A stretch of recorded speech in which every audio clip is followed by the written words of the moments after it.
What strikes me the most about abortion is it is often treated as taboo, which means nobody knows the reality of it.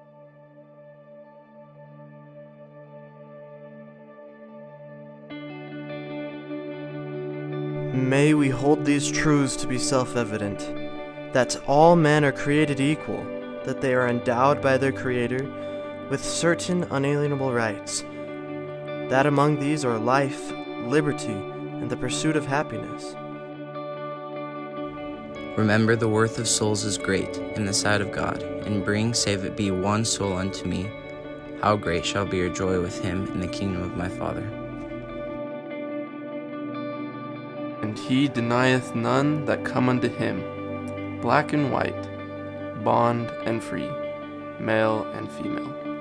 And he remembereth the heathen, and all are alike unto God, both Jew and Gentile. Nor shall they be deprived of life, liberty, or property without due process of law. And it came to pass, that when Elizabeth heard the salutation of Mary, the babe leapt in her womb. And Elizabeth was filled with the Holy Ghost. And she spake out with a loud voice, and said, Blessed art thou among women, and blessed is the fruit of thy womb. All human beings, male and female, are created in the image of God. Each is a beloved spirit, son, or daughter of heavenly parents, and as such, each has a divine nature and destiny.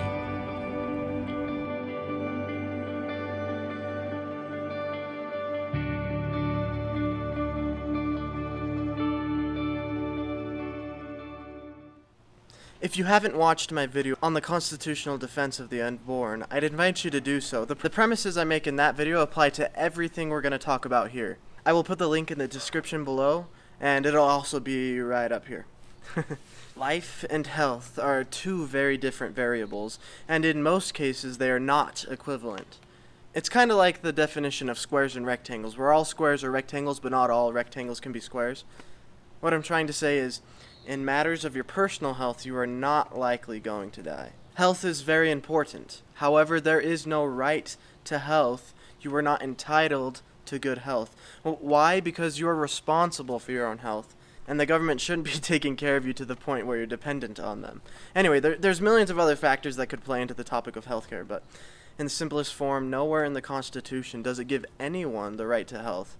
And it definitely cannot compare to your God-given right to life as upheld in the Constitution and the Declaration of Independence. That being said, it raises the most important question to be discovered about abortions. When does human life begin? Politicians have tried to make sense of human life with variables such as a heartbeat and the moment of birth, point of viability, but they're all undercutting the pro-human life argument. As of all of history and all of biology, and as of every biology textbook ever created, it is stated that the process of human life begins at conception. As soon as that sperm meets the egg, the cells are already rapidly multiplying and creating their own DNA and becoming its own individual. I'm certainly not saying that we shouldn't be concerned about the mother's health, and she has every right to take care of herself however she pleases, as long as it doesn't interfere with her life and also the life of her child. Along with every right, there comes responsibility. For example, the right to bear arms. You are responsible for using those arms to not kill someone. Because a woman has the right to protect her body, it also means she has the responsibility to protect her own baby as well. And it's all because of that unalienable right to life, which is the highest and most valuable right given to us by our Creator. Life and health simply do not match up, and the health of the mother certainly doesn't, or at least shouldn't, take priority over the life of the baby. I couldn't emphasize that more. The life of anyone, by nature, should be placed above the health of anyone else. Health is not a justification to kill a child. I hope that I've made this as clear to you as possible. Now that we've covered the life of the baby and the health of the mother, let us consider the life of the mother as well. This is the only case where one might be able to justify killing that child. That's in the case of the mother's life. I'm not saying that the life of the mother is more important than the life of the baby, and I'm not saying that the baby is above the mother. But these two individuals' rights come head to head and are only equivalent in this scenario. The life of the mother and the life of the baby are the only things that match up. That being said, there is definite room for discussion to give up the life of the baby in order to save the life of the mother. I'm definitely not envious of any of these cases, and I give my deepest sympathies and understanding to anyone who was faced with these scenarios. In this case, I believe it would be wise to counsel with your husbands, your respected family members, health professionals, bishops, church leaders, and with God in how you are to handle this. As far as equivalent scenarios go, when you're referring to our unalienable right to life, I look to our soldiers in battle. They're sacrificing their life so others may live. After all, a life for a life is one of the most heroic acts in battle.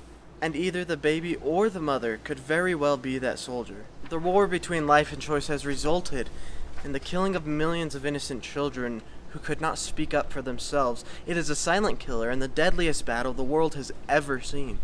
The supposed defenders of the Constitution, Supreme Court justices, have pulled their way to convince themselves that abortion is only a matter of the woman's right to privacy and choice, above the baby's God-given right to life. Nothing could be further from the truth, because abortions are simply a matter of life and the protection thereof. It is unacceptable to trample on the defenseless babies by slaughtering them in the womb, only to be forgotten. After all, the world would proclaim with pride, out of sight is out of mind.